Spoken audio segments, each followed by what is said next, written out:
Shalom sahabat WB. Podcast kali ini berjudul Kreyot Kreyot.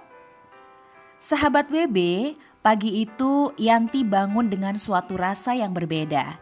Di antara kesadaran sepenuhnya setelah terjaga dan kenikmatan tidurnya sejak semalam, serasa ada yang hilang. Bunyi itu tidak ada lagi. Batin Yanti sedetik kemudian. Ternyata bunyi yang sudah hampir setahun kemarin ada bersama-sama di tempat tidurnya kini tidak ada lagi. Ada rasa kehilangan yang janggal di hati Yanti. Tetapi kemudian kehilangan itu berubah menjadi senyum penuh syukur. Ya, bunyi itu. Kreyot, kreyot. Memang sekarang tidak terdengar lagi. Bunyi kreot-kreot itu ialah cerita tentang tempat tidurnya bersama Hendra, suaminya, sejak pertama kali mereka menikah. Ingatan Yanti mundur ke 18 tahun yang lalu saat mereka berdua mengunjungi sebuah pameran perabotan di daerah Senayan di Jakarta. Saat itu bulan Februari. Mereka memang sedang dalam proses mempersiapkan pernikahan dan segala pernak-perniknya, termasuk mencari segala perabot untuk mengisi rumah kontrakan mereka. Rumah pertama yang mereka sewa untuk jangka waktu 2 tahun. Tiba-tiba Yanti tersenyum sendiri mengingat peristiwa itu. Hari mereka mengunjungi pameran itu ternyata adalah hari terakhir. Pameran itu tidak akan ada lagi keesokan harinya. Yanti waktu itu sempat ngambek ketika tahu hal itu. Karena khawatir tidak sempat mendapatkan pilihan perabot yang terbaik. Hendra pun bingung dan serba salah karena dia juga tidak tahu bahwa hari itu adalah hari terakhir pameran perabotan berskala nasional yang hanya setahun sekali diadakan. Hari itu, walaupun ngambek, Yanti tetap memutuskan untuk tidak pulang. Dia tetap mau berkeliling berdua bersama Hendra dan target mereka adalah membeli tempat tidur ukuran untuk berdua. Ternyata terbiasa tidur di ranjang ukuran single membuat mereka gelagapan menjawab pertanyaan petugas di stan penjualan. Cari ranjang ukuran queen atau king, Mbak? Saat itu bahkan mereka pun tidak tahu perbedaan kedua ukuran itu. Akhirnya dengan mantap Hendra menjawab, "King Mas, ranjang untuk berdua dan jangan yang terlalu sempit ya." Mereka memang bukan mencari tempat tidur dengan model yang waktu itu sedang menjadi tren, tetapi justru lebih berharap menemukan tempat tidur jenis dipan dengan kasur biasa. Mungkin hal itu dipengaruhi oleh keinginan Yanti yang terinspirasi melihat ranjang yang dipakai kedua orang tuanya selama ini, yang memang terlihat lebih kuat dan tidak merepotkan saat dipindah-pindahkan posisinya. Mereka juga sedikit berharap-harap supaya tempat tidur model dipan ini nantinya jenis knockdown, alias mudah dibongkar pasang sendiri dengan proses yang relatif cepat dan sederhana. Sahabat WB, hampir separuh dari seluruh stan di pameran itu sudah mereka sambangi. Tetapi sepertinya belum ada satupun tempat tidur yang pas di hati. Hampir putus asa rasanya mereka berdua. Sampai akhirnya Yanti berkata, "Gimana nih? Kayaknya kita pulang aja ya." Seketika itu pula Hendra memberi semangat. "Ayo, masih ada beberapa stan di ujung dekat pintu keluar sana. Kita lihat dulu ke sana. Jangan lupa berdoa ya, supaya Tuhan memberikan pilihan yang terbaik untuk kita. Lagi pula, kita sudah jauh-jauh ke sini menembus macet." Ucapan bersemangat yang singkat itu rupanya juga menularkan semangat kepada Yanti. Mereka akhirnya bersepakat menuntaskan misi hari itu. Apalagi masih banyak urusan lain yang menunggu untuk mereka persiapkan dalam daftar. Hampir di ujung area pameran, dekat pintu keluar, ada sebuah stan dengan petugas yang sedang berbenah membereskan barang-barang dagangannya. Tiba-tiba mata Yanti berhenti pada sebuah tempat tidur yang dipajang di stan itu. sebuah ranjang dipan dari kayu berkasur biasa dengan motif kepala ranjang yang sederhana tetapi terlihat kokoh. Yanti langsung jatuh hati kepada tempat tidur itu. Hendra yang langsung paham dengan gestur calon istrinya ini pun bertindak cepat dengan bertanya kepada penjaga stan. "Mas, ranjang ini masih ada stoknya? Ini ukurannya berapa ya?" Penjaga stan itu menjawab, "Ini ukuran 180 sampai 200 cm mas. Tinggal satu ini aja barangnya. Gak ada lagi di gudang. Modelnya knockdown. Jadi ringkes kalau mau dibongkar pasang." Wah, ini pilihan yang pas seperti yang mereka inginkan. "Berapa harganya mas?" balas Hendra dengan semangat menuntaskan pencarian mereka sore itu. Penjaga stan itu langsung permisi untuk berdiskusi dengan atasannya dan segera kembali menemui Yanti dan Hendra yang sedang menunggu sambil berharap-harap cemas apakah harga tempat tidur itu sesuai dengan anggaran mereka. Sambil tersenyum, si penjaga stan berkata tegas, "Mas dan Mbak, beruntung sekali datang hari ini. Ini adalah hari terakhir pameran dan ranjang ini memang tersisa yang satu di pajangan ini saja. Kalau langsung dibayar, barang bisa langsung kami siapkan untuk dibawa pulang. Nah, kami berikan harga khusus, diskon 50%. Harganya jadi..."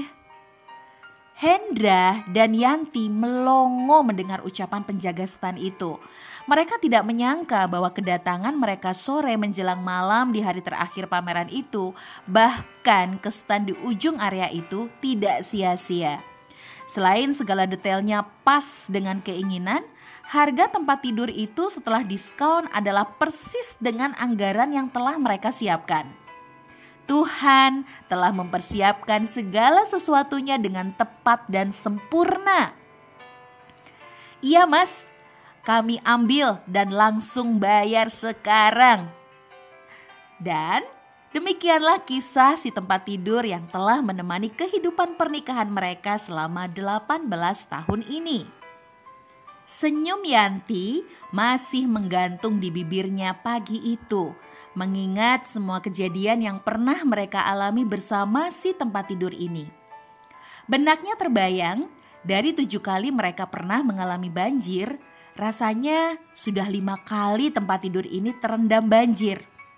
Dari mudah dibongkar pasang sampai semua baut-baut penyambungnya mulai berkarat dan setahun terakhir ini mulai bernyanyi. Kreot, kreot. Tempat tidur ini selalu setia menemani tidur mereka setiap malam hingga pagi hari. Beberapa kali Yanti berdiskusi dengan Hendra setahun belakangan ini bahwa sudah waktunya mereka mengganti tempat tidur. Tetapi memang kebutuhan keluarga saat itu masih banyak. Selain ada biaya renovasi rumah yang dilanjutkan dengan cicilan KPR setiap bulannya. Di atas kertas, mereka perlu menunda pembelian tempat tidur baru. Dan itulah yang mereka sepakati.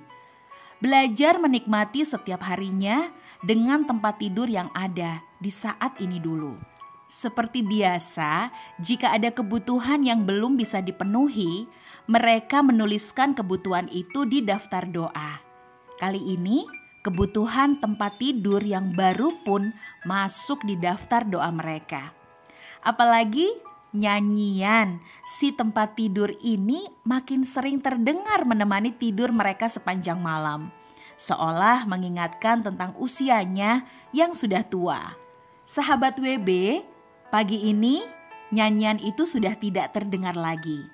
Si tempat tidur kayu yang usianya seumur pernikahan Yanti dan Hendra itu akhirnya berganti dengan tempat tidur baru dari bahan rangka besi yang kokoh. Tempat tidur pertama mereka bahannya dari kayu berwarna coklat muda, yang sekarang dari bahan besi berwarna putih. Bagian kepala tempat tidurnya masih bermotif sederhana, sesuai dengan selera mereka berdua. Urusan tempat tidur ini menjadi pembelajaran berharga bagi Yanti dan Hendra. Lewat hal itulah mereka belajar mempercayakan rasa cukup dan setiap kebutuhan mereka kepada Tuhan. Serta lewat hal itu pula lah mereka bersepakat menjalani proses dan melihat bagaimana Tuhan bekerja dalam keseharian mereka. Betapa indahnya hidup dalam anugerah rasa cukup dari Tuhan. Itulah harta yang tidak ternilai karena menimbulkan kesadaran akan Allah yang lebih besar dan mengasihi kita. Dia jauh lebih mengerti segala yang kita perlukan dan kebaikannya jauh melebihi pemikiran kita. Bahkan kebutuhan yang belum terpenuhi pun ternyata bisa dinikmati dan dijalani dengan sukacita sebagai sebuah kekayaan hidup. Yanti menghela nafas, lalu melantunkan syukur di dalam hatinya. Bapa di surga, terima kasih untuk anugerah-Mu yang tidak terbatas. Terima kasih untuk tempat tidur kayu yang Tuhan berikan untuk kami selama 18 tahun terakhir. Terima kasih juga untuk bunyi kreot-kreot yang kami dengar selama setahun terakhir. Terima kasih untuk rasa cukup yang Engkau berikan dalam proses penantian kami. Dan terima kasih untuk tempat tidur yang baru ini. Terima kasih Bapa, Engkau baik. Di dalam nama Tuhan Yesus Kristus, aku mengucap syukur. Amin. Sahabat WB, Matius 6 ayat 33 sampai 34, firman Tuhan berkata, "Tetapi carilah dahulu kerajaan Allah dan kebenarannya, maka semuanya itu akan ditambahkan kepadamu. Sebab itu, janganlah kamu khawatir akan hari besok, karena hari besok mempunyai kesusahannya sendiri. Kesusahan sehari cukuplah untuk sehari." Demikianlah sahabat WB podcast edisi Kreot-Kreot ini yang diambil dari sebuah kisah nyata yang diceritakan kembali dengan penyesuaian seperlunya. Sahabat WB, mari kita berefleksi secara pribadi. Yang pertama, seberapa sering sahabat WB bersyukur untuk setiap kecukupan yang Tuhan berikan? Yang kedua, seberapa sering sahabat WB terganggu karena berbagai kebutuhan yang belum terpenuhi? Yang ketiga, seberapa sering sahabat WB sadar untuk mempercayakan hidupmu kepada Tuhan? Yang keempat atau yang terakhir, bersyukurlah untuk apa yang Tuhan telah berikan kepada sahabat WB dan percayakan kepada Tuhan apa yang masih menjadi kebutuhanmu saat ini.